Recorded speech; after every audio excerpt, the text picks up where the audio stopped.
Hello, this is Kevin with Crossing Out the I. These videos as of late have focused on examining the principles of Catholic social teaching as I have gone through my semester, and I want to thank everyone who stuck around and listened to them.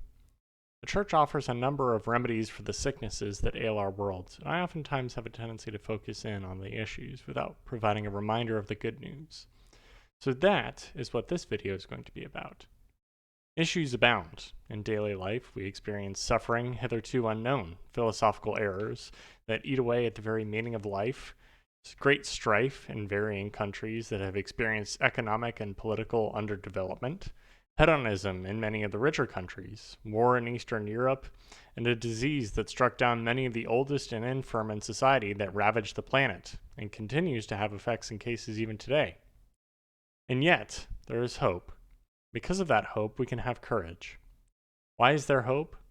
The Compendium of the Social Doctrine of the Church explains why, saying, quote, "The Church responds with the proclamations of the gospel of Christ, which liberates the dignity of the human person from changing opinions and ensures the freedom of men and women as no human law can do.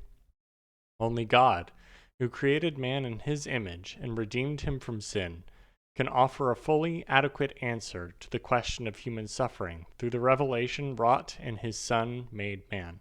End quote. As much as humankind may wish it, there is no magic bullet that will cure all of our worst ills and bring recompense for all of our worst sins. There is no utopia, no social policy, no scientific discovery, no purely human leader that will lead mankind into a perfect society where no man desires more than he ought to, or wishes harm upon his fellow men. To wish otherwise is to wish away the presence of God in our midst, whose hand binds up the broken-hearted and the hurting, and whose heart is always with the poor and the downtrodden. Why do we have hope? It is not because we believe that any of our earthly cures will whisk away our spiritual cares. It is because we know him, Jesus, and through him the Father. Jesus, the one who came to, quote, "Bring glad tidings to the poor, proclaim liberty to captives and recovery of sight to the blind, to let the oppressed go free, and to proclaim a year acceptable to the Lord," unquote. And the beautiful words of Isaiah, which our Lord quotes. The Father, the one who is always with Jesus wherever he is to be found, and through whom we should have no fear, for the one the Father has sent has conquered the world. This is why the Compendium says that, quote, "The meaning and basis of the Christian commitment in the world are founded on this certainty, which gives rise to hope despite the sin that deeply marks human history," unquote. And that, quote, "The immediate purpose of the Church's social doctrine is to propose the principles and values that can sustain a society worthy of the human person," end quote.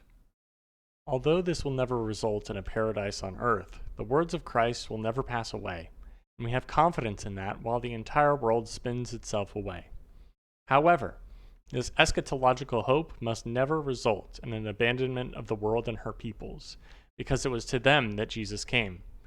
Therefore, the Catholic laity, which means you and I, must find practical ways to bring the love of God into the world to transform it. One of the most fundamental ways of doing so is to love your family, especially if you find them difficult to love. In doing so, we truly love our God. With this one small step, Christians can truly be the salt of the earth until the end of time.